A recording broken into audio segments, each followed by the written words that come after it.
Hello everyone. This video is gonna be over chapter 2, which is going to examine the role of markets in society and how we kind of can carve up the economy in different ways to highlight different important aspects of economic activity. So to give you the outline for today, we're going to talk about the three spheres of the economy, and that's leading us towards this idea of the contextual approach to economics, which is an alternative to the circular flow diagram I showed last week. We're going to talk about the relationship between markets and non-market institutions. We're going to talk about different market types, and then finally, what their roles in society are. So, beginning, let's talk about the three spheres of the economy. The one that we're probably most familiar with is the business sphere. And so the business sphere contains all firms that produce goods and services for profitable sale. And I think this is what people traditionally think about whenever they think about economics. Whereas the core sphere, whereas other spheres respond to other motives, the business sphere has one central motive, and that is the attainment of profit. The business sphere responds to demands for goods and services expressed through markets by people who can afford to buy the firm's products.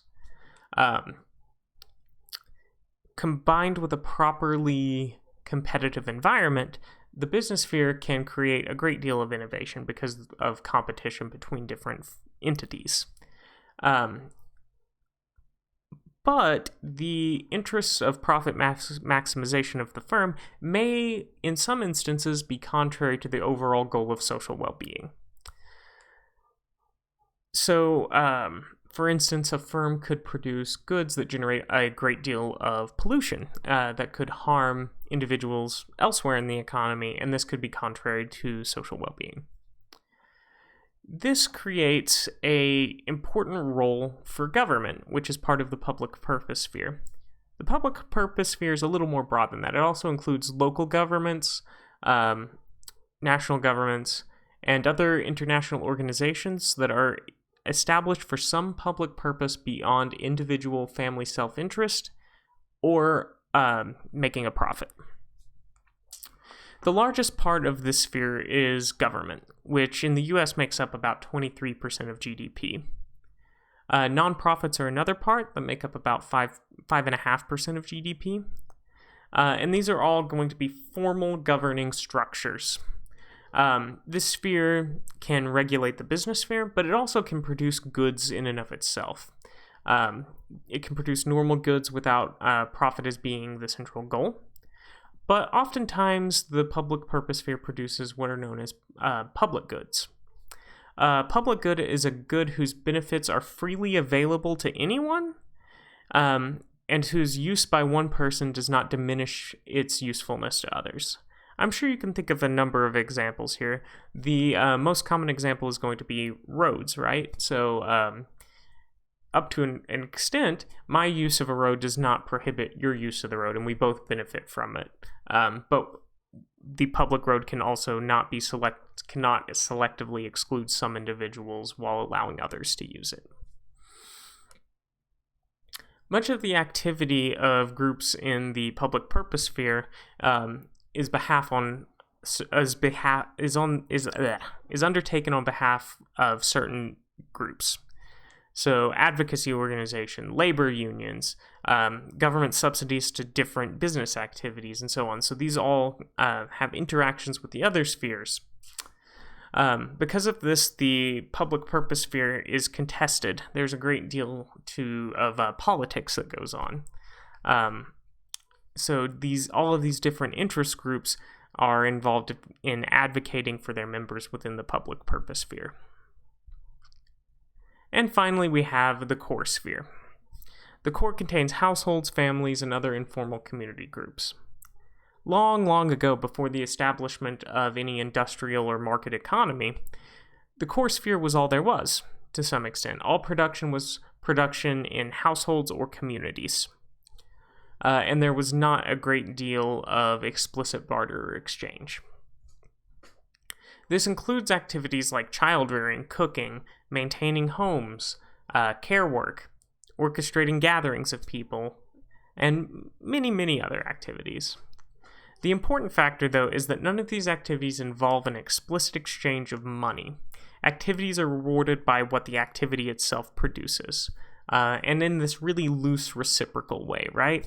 Like if somebody, back when that made sense, if somebody hosts a gathering at their house, there may be some kind of loose social responsibility that you should host the next one, right? And this is the idea of this loose reciprocity, but there's no explicit exchange going on there. Activities in the core sphere, unlike activities in the business and the public purpose sphere, are very difficult to measure because a lot of these things don't have formal markets, and so they don't have prices that can be easily incorporated into GDP. So traditionally, the core sphere is not included in the GDP measures. Some attempts have been made to calculate the value of the activities that go on in the core sphere by finding analogous market activities and using the prices of those activities to assign values to what's going on in the core sphere. So a very simple example here would be the value of an hour of child rearing services. They go out into the market and they look what an hour of babysitting costs, and then they assign that value to the child rearing services that occurs by parents within the household. And using this methodology, estimates have found that the core sphere is actually quite large. UK estimates that the value of unpaid care work is 50% of measured GDP, so 50% of the activities that go on in the other two spheres. Other estimates, for instance, in the US, I believe the estimate is around 30%. So this is all activity that is going unmeasured and unvalued. And this becomes very important in the realm of feminist economics because a lot of this unpaid care work that happens in the core sphere is disproportionately done by women. So just something to keep in mind. So here's a graph of the U.S. Oh, I guess I was wrong. It's about 20% estimate in the U.S. But this is a graph of the size of the different spheres for the U.S. in 2016. And we can see that the overarching size is that the overarching theme here is that the business sphere is much larger than either the public purpose or this core sphere. Different economies have different breakdowns. For instance, less developed economies tend to have much larger core spheres, smaller business spheres, and smaller public purpose spheres relative to each other.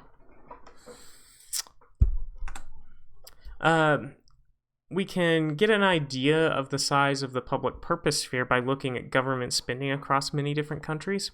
And we can see here that government spending as a percentage of GDP varies greatly, with United Arab Emirates down there with it less than 5% of GDP.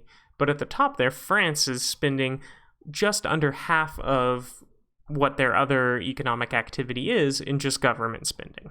So the public purpose sphere in France is much larger. This illustrates the point I made earlier about the informal sphere or the core sphere being larger in less developed countries. We can see that high-income OECD countries, OECD is just the Organization for Economic Cooperation and Development, and it's kind of like the rich countries club, as it were. And we can see that within the rich countries club, the informal sphere is less than 15% of the economy. But in sub-Saharan Africa, it makes up just shy of 40%, right? So there's a great deal of variation in the structure of these three spheres within different economies at different levels of development. But this brings us to the contextual approach to economics. And so this idea is that we have an economy that's made up of these three spheres that's embedded within an environmental and a social context. So the environmental context is just what the natural world and what resources are available. The social context is how the class structure of society and how our economic institutions and non-economic institutions are arranged. And then we have these three spheres that kind of can overlap with one another, that takes natural inputs and creates outputs. And so the outputs also generate pollution and waste that's emitted into the environmental context. So, most of us lie right in the center of this diagram, influenced and influencing aspects of economic, social, and the environmental spheres, while undertaking activities in the business, the core, and the public purpose sphere. We touch everything every day. But a lot of economic activity is non-market activity, and this contextual approach, it de-emphasizes the hyper-focus on market activity alone that was evident in the circular flow diagram.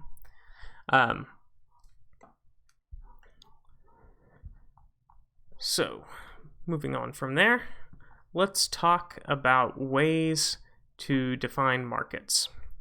So we can think about markets as physical places to buy and sell.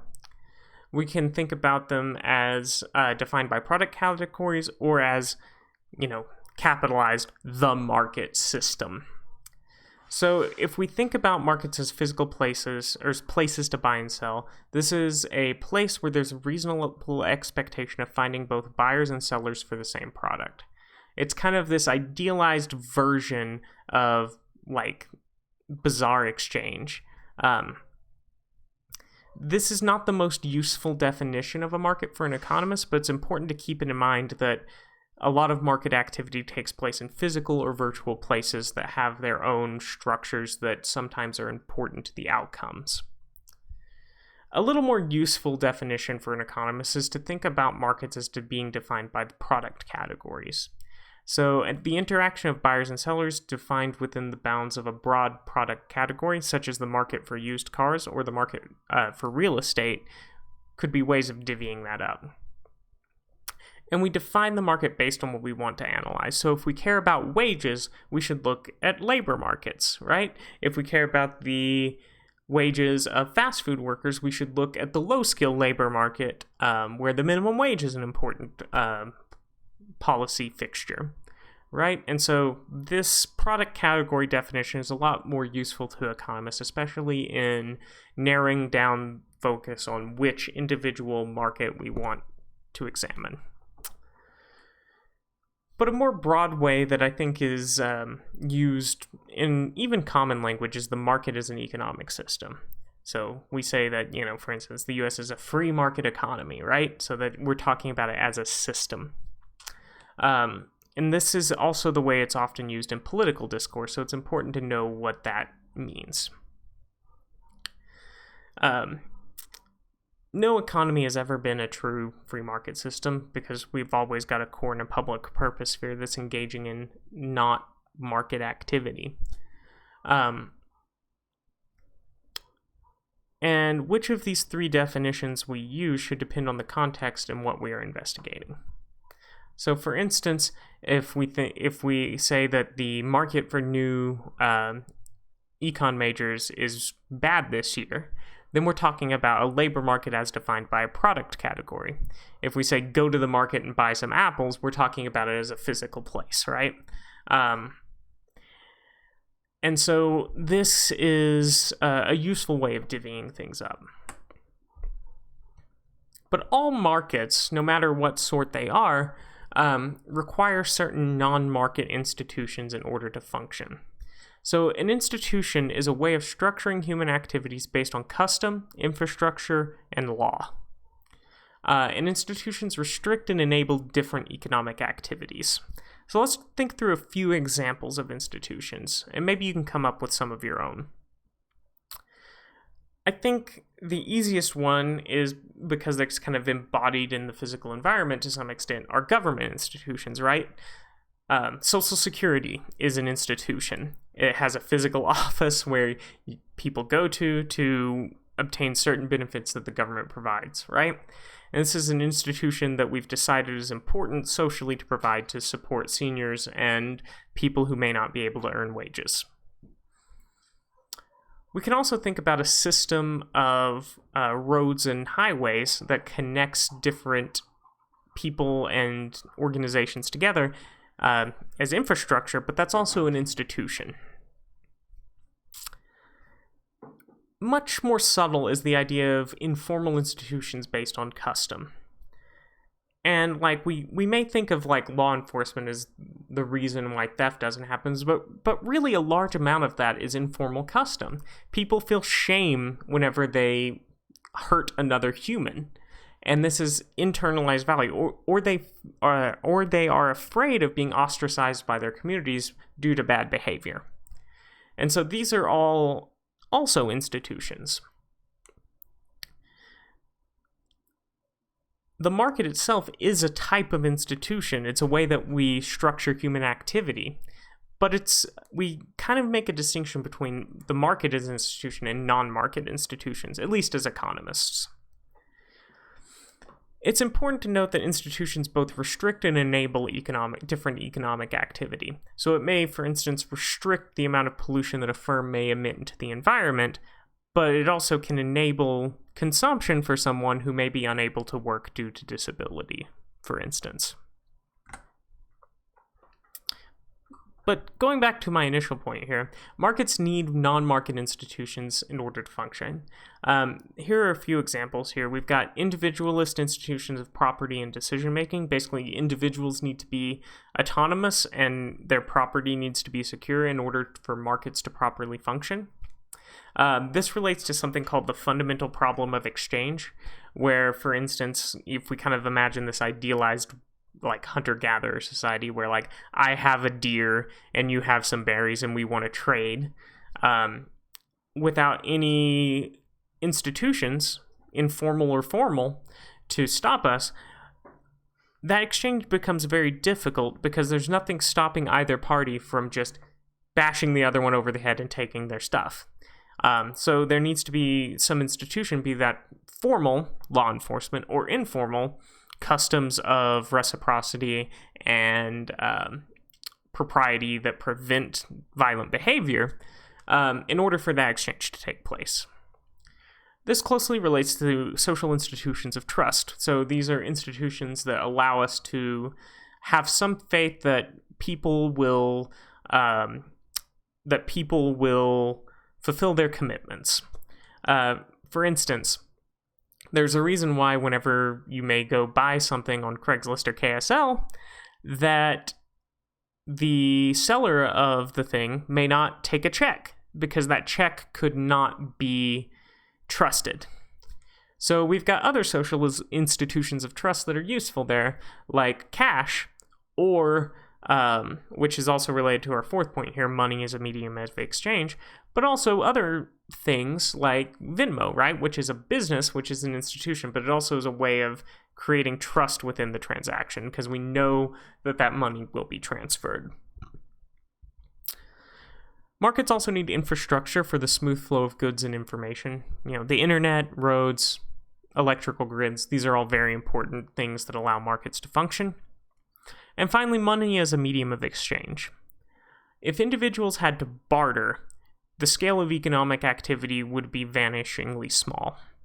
Bartering is extremely costly in terms of time and effort because it is often impossible for two people to make an exchange because one doesn't have the direct object that the other person needs. And money smooths that whole process out. It allows people to have this kind of universal equivalent that they can trade about for whatever good and service they may need.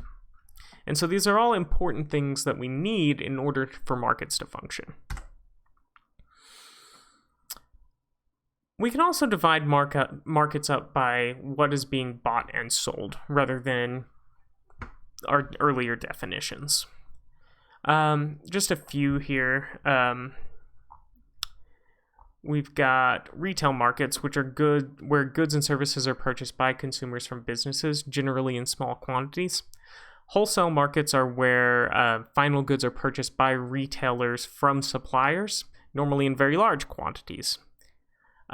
Intermediate good markets are a market for an unfinished product, so we could think about this as like buying logs from a log cutting company that will later be turned into wood that will later be turned into houses, for instance. So these are all intermediate steps to getting to the final good, which is the house. There are resale markets. These are markets where people are selling things that were already produced. Commodity markets, it's markets for raw material. This has a great deal of overlap with the markets for intermediate goods. Labor markets, which we're all familiar with, are places where, people enter into labor contracts in exchange for wages. Financial markets, these are markets for loans, equity finance, and other financial assets. And finally, we have underground markets, and these are markets for which illegal goods and services are sold, or legal goods and services are sold in an illegal way. The classic example here, at least in the US, are markets for certain illegal drugs. But there are also markets, we can also think about legal goods that are sold in illegal ways in those markets. For instance, as some goods people need a license to own, right? And that's can all take place in an underground market. And typically activity in an underground market is not going to be measurable in GDP.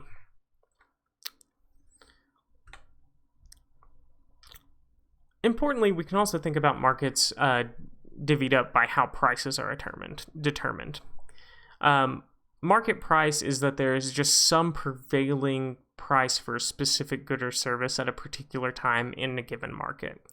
The classic example here is like commodities markets, right? There's this continual trading that's going on wherein the price is fluctuating up and down, but there's always just one given market price that you can buy and sell a commodity at. We can also think about stock markets as similarly. Posted prices are where prices are just set by a seller and they don't tend to fluctuate very much. So the effect of market prices on posted prices is really indirect.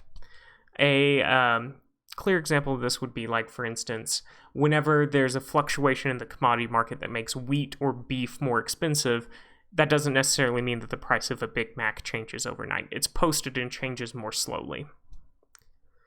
We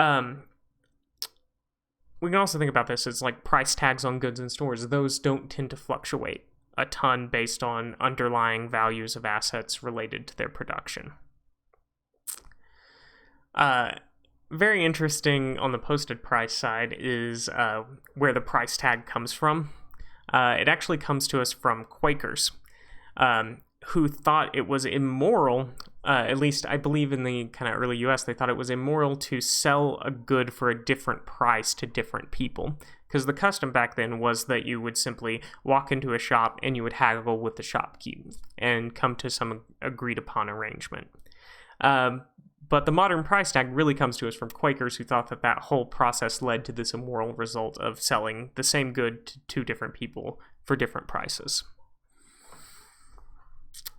Another type of price determination is auction market. You can see in the bottom right of the slide there, cattle auctions are very, very common. This is kind of market activity at its purest. A seller has a good that they want to offer, and a group of individuals who are buyers in that market simply increase their price until they reach their willingness to pay for that commodity. And this is really just the simplest expression of market exchange. And the effect on market price is just really direct here. Much more common, especially in, for instance, labor markets, is bargaining, though. This is an activity where a single buyer and a single seller negotiate the terms of their exchange. So this is a kind of less pure for expression of market activity. The buyer, in this kind of bargaining example, the buyer and seller have certain information about what prevailing prices may or may not be in that given market, but they need to come to some agreement. And so there can be a great deal of deviation from what the going rate is, for instance, in a labor market. And this is one way of having a single, buyer, a firm, and a single seller, an individual worker, coming together in this negotiation with imperfect information. This is one way in which you end up with large wage gaps between individuals in a firm who are doing more or less the same job. And it's one way that labor market discrimination tends to kind of manifest itself, is through different amounts of power in this bargaining process. So finally, let's talk about the role of markets in society. Markets have pros and cons just like any other way of provisioning. They can enhance efficiency, but competition could easily devolve into monopoly and stagnation. Markets match produced goods to consumer preferences, but consumer demand must be effective. So for instance, if we were to leave the provision of healthcare purely to the market, it would generally provide healthcare to individuals that have a lot of money, but doesn't provide healthcare to individuals that would not have sufficient money to pay for care. Markets can also do a great deal to empower historically discriminated against groups, but they can also do the exact opposite. They can reinforce existing inequities. And so we should think about different ways in which we can evaluate market outcomes to decide if the pros outweigh the cons. Markets can fail. They can fail by producing incredibly unfair outcomes. They can fail in terms of efficiency, and they can also fail in terms of sustainability. So let's think about some examples there.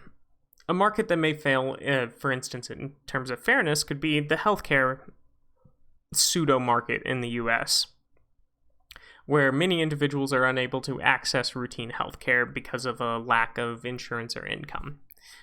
And that's kind of squarely in the realm of fairness. That could also be an example of a failure in terms of efficiency, because a lot of people are existing more ill than they would otherwise be with public provisionment of healthcare, and that reduces their ability to produce in the economy generally. A more direct failure of efficiency is the classic example of monopoly. For instance, Amazon is so huge that they could actually increase their prices substantially, and many individuals will be stuck still buying certain goods and services through Amazon, especially under the current circumstances. And finally, markets can fail due to sustainability concerns. For instance, the market for electrical power could be failing because it creates this great negative pollution externality as a result of the fact that much electricity is produced from coal-fired power plants, at least in the US. When markets fail, we must decide how we respond. And there's really 4 main ways that we respond to it. We can regulate the market. We can break up large firms within the market to generate competition. We could nationalize it, so move it essentially from the business sphere into the public purpose sphere. Or we could do nothing. And it really kind of depends on the specific circumstances. So, an example of each of these is, for a long time in the U.S., there was basically one national phone company, a private phone company called Bell Telephone. And it turned out that Bell Telephone actually provided phone services more efficiently because you need a large entity to kind of connect the whole country together with a compatible network. But this also created a great deal of power so that the firm could just jack up its prices at any point and people would have no choice but to pay it because they were the only network that existed. The way the government responded to that for decades was to regulate the activities of Bell Telephone to ensure that it was fairly pricing its output and altering some of the conditions of its behavior relative to a normal firm. So, for instance, any patents that Bell Telephone created, it had to offer at a fixed rate regulated by the government to other firms.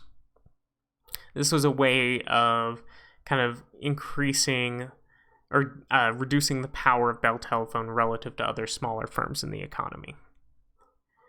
And this worked out well for a while.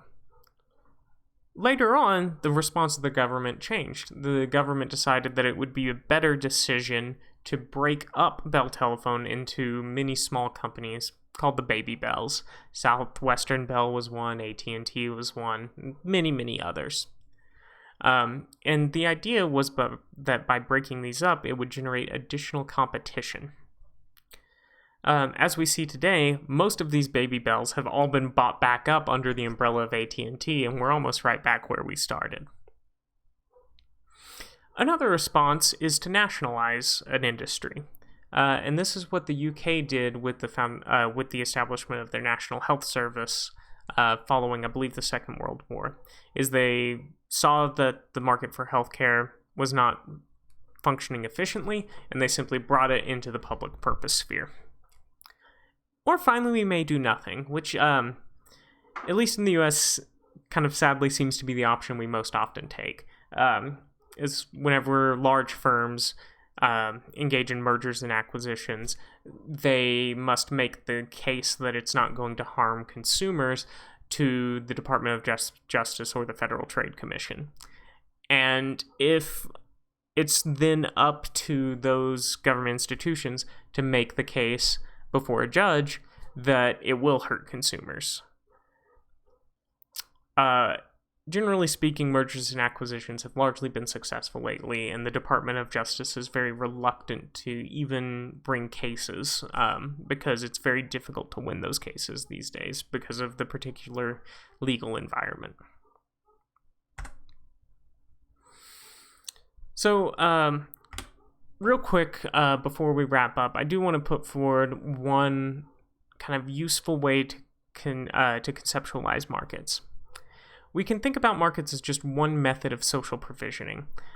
Each good or service is different, generating different market structures, and sometimes these markets produce good outcomes, and other times they produce bad outcomes, right? They could fail, they could not fail.